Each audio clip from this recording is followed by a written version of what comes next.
Today, we are taking a journey into the dark part of the NBA. The part the league would prefer we completely forgot about. But we didn't forget anything, guys. These stories need to be exposed. And I'm just warning you now, in the case of some of these players, you're never gonna look at them the same way again. So my name is Mike, and welcome to 5 Dark Secrets the NBA wants you to forget. Number 5, Bison Dele. We're starting this video off strong with a story that I'm sure many of you have never heard of. The tragic story of Bison Dele. Now, from the ages of 22 to 29, Dele, who was formerly known as Brian Williams, was a solid role player for several NBA teams and even won an NBA championship for the 1997 Chicago Bulls. Then, suddenly, at the age of 30, Dele retired from the NBA even though he was in his prime and was the Pistons' highest paid player at the time. This sudden retirement meant that Bison was walking away from a guaranteed contract worth $36 million,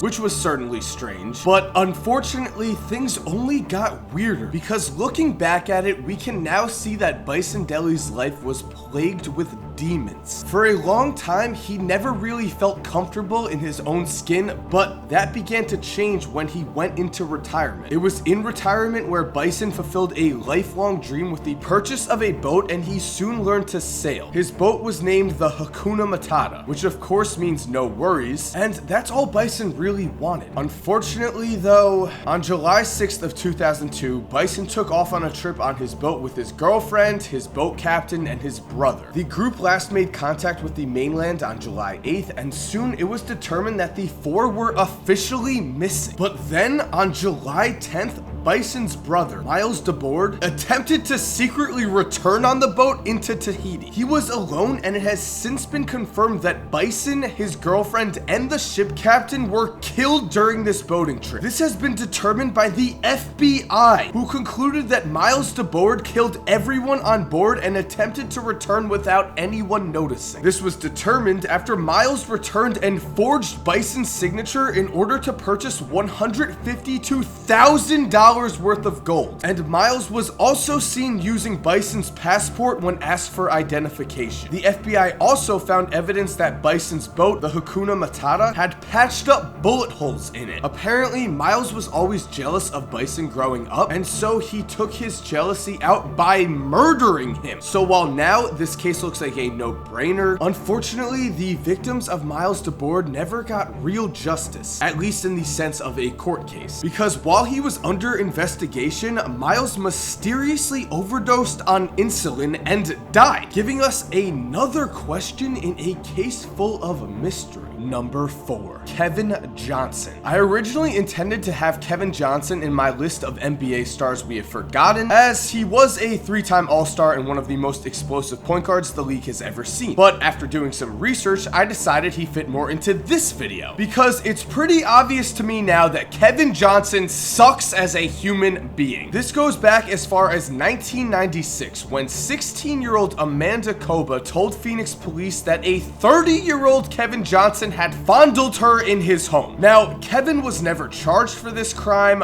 but it was later reported that he signed a confidential agreement with Amanda for $230,000 so that she would drop the charges. Koba would later tell HBO that after this incident, she stopped eating for years and dropped 87 pounds. So this was definitely shady and disgusting, and we should have never forgotten about it. But because he remained out of any sort of trouble for several years, Kevin Johnson was able to become the mayor of Sacramento in 2008. And while at first it did seem like Johnson was trying to improve the city of Sacramento as mayor, it later appears that he was using his position of power as leverage to abuse women yet again. Now, I'm not going to go too into detail here with specific actions, but HBO talked to some of Kevin Johnson's victims and they did go into details, so Google that if you want to hear some more dark stories about this monster of a person. With that said, let's look at the allegations made against Kevin Johnson. In 2007, 2 members of St. Hope High School's staff quit in protest after police failed to investigate claims made by a student and separate AmeriCorps volunteer that Johnson had inappropriately touched both of them. These claims, combined with the claims of Amanda Koba from before, led to 5 different women coming out on HBO to tell the world that Kevin Johnson had sexually assaulted them in some manner or another. And the worst part is none of these claims have been met with any sort of successful legal action against Kevin Johnson. The reason for this is that it has been claimed that the Sacramento police have actively worked to quiet anyone who attempted to speak out against their mayor, going as far as attempting to intimidate underage students at St. Hope with illegal interrogation practices. What is going on here? So again, we've gotten no real justice. Kevin Johnson has managed to evade the legal system and he is still a free man today. Just know, this guy is a horrible person, and I love the fact that in 2016, at a protest against Johnson, someone pied him in the face. But to be honest, he deserves a whole lot worse. Number 3, Tony Parker. After his wedding to fellow celebrity Eva Longoria in 2007, Tony Parker was interviewed by ESPN The Magazine. In this interview, when asked about his teammate Brent Barry and Brent's wife Erin, Tony told ESPN, "We're like family," which, when looking back at that statement, is kind of creepy, because in their run as teammates with the San Antonio Spurs, Tony Parker and Brent Barry's wives became very close and remained close after Brent Barry left the team. This meant that the two couples would often go out to dinner together, visit each other's houses, and just generally enjoyed each other's company. But unfortunately, it appeared that Tony enjoyed Erin's company a little too much. Now, to be clear, there is no evidence that Tony Parker and Erin Barry ever had an actual affair, and Erin has claimed to the media that they did not have an actual affair. However, at the very least, there is tons of evidence that the two spent months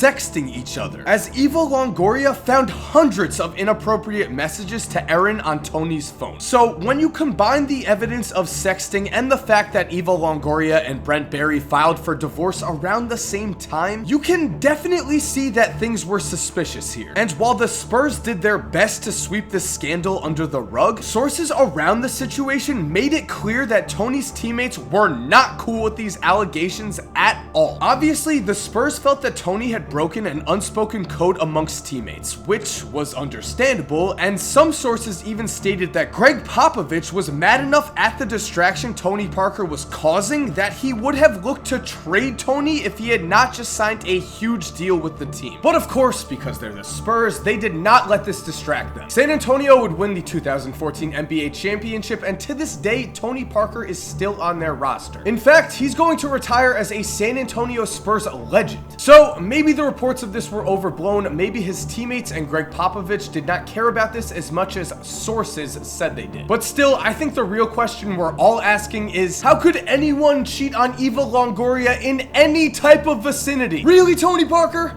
Really? Number 2, Tim Hardaway. Known as a 5-time All-Star and the ultra-athletic point guard of the Run TMZ Warriors back in the 1990s, many people believe Tim Hardaway deserves a spot in the NBA's Hall of Fame. But unfortunately for Tim, even though he's been eligible in recent years to be voted into the Hall of Fame, the committee has still not voted Tim into the Hall of Fame, and the reason why may go beyond basketball. Because back when John Amici made news for becoming the first NBA basketball player to come out as being gay, Dan Le Batard interviewed Tim Hardaway on his show. The two were discussing John Amici, and Tim went on to say, Tim Hardaway, last question before we let you go. How do you deal with a gay teammate? First of all, I wouldn't want him on my team. Second of all, if he was on my team, I would really distance myself from him. You know that what you're saying there, though, Timmy, is flatly homophobic, right? Well, I hate gay people. I let it be known. I don't like gay people. I don't like to be around gay people. So yeah, you heard it right there. Tim Hardaway hates gay people. This, of course, set off a firestorm of news across the league, with people like Pat Riley, Hardaway's former coach, saying, "I was shocked by some of the words he used. That kind of thinking can't be tolerated, it just can't." And when David Stern heard of Hardaway's remarks, he banned Tim from the NBA All-Star Weekend in Las Vegas that year, which is completely understandable because Tim Hardaway's words were just terrible, and if people embrace that type of thinking, then we're going to be keeping future gay NBA players in the closet. Luckily though, this story does have a happy ending, as Tim Hardaway has now become a gay rights activist. He's since said, "It hurts me to this day what I said, and you know what? It's going to hurt me for the rest of my life because I'm not that type of person." This was said at a 2009 fundraiser for a national suicide prevention group for LGBTQ youths. So I gotta say, I respect him for coming around and doing the right thing. And number 1, Donald Sterling. All you really need to know about Donald Sterling's character is that in his wrongful termination lawsuit against Sterling, NBA legend Elgin Baylor said the following exchange took place. Donald Sterling to Elgin Baylor: "Personally, I would like to have a white Southern coach coaching poor black players. Do you think that's a racist statement?" Elgin Baylor: "Absolutely. That's plantation mentality." So yeah, for 33 years, the NBA had an absolutely racist owner and the league did nothing about it. And trust me, this wasn't exactly a secret. Sterling's racism was not only clear to anyone who really knew him, it was also exposed publicly when in 2006, the US Department of Justice sued Sterling for refusing to rent the apartments he owned to black families. This came after a 2003 lawsuit had already forced Sterling to pay out $5 million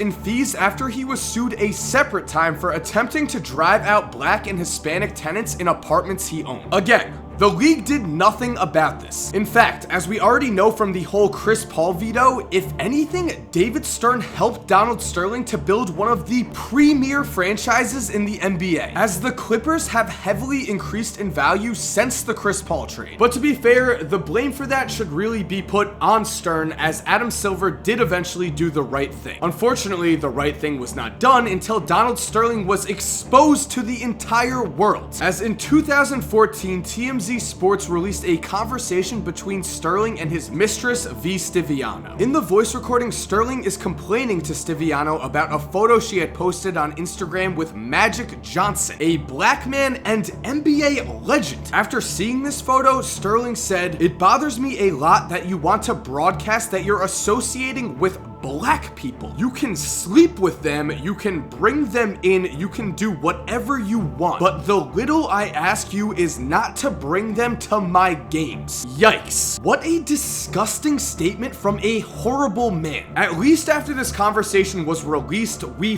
finally got justice, as after an understandable outcry from the players and really everyone associated with the NBA, new commissioner Adam Silver took action and did the right thing, banning Donald Sterling for life and fining him $2.5 million. This act forced Sterling to sell the Clippers to Steve Ballmer, and I can happily say none of us will see Donald Sterling in an NBA arena ever again. Thank God. So thank you guys for watching this video. I hope it just reminded you that while professional athletes are stars on the court, it's very important to remember that these guys are human beings, and some human beings are capable of doing some terrible things. And with all of that said, I do really hope you enjoyed this video, and if you're new, I would love it if you subscribe. Make basketball videos like this, do NBA what ifs, do NBA conspiracies. If you are an NBA fan, I guarantee you will love this channel. And if you're already subscribed, you know you're awesome. Thank you so much. Thank you for the opportunities I'm beginning to get because of you guys. I was just in New York the other day. I'm gonna have a vlog about it coming soon. It was sick, met a ton of YouTubers. Just thank you for supporting me. And as always, have an awesome day, guys, and cue that music.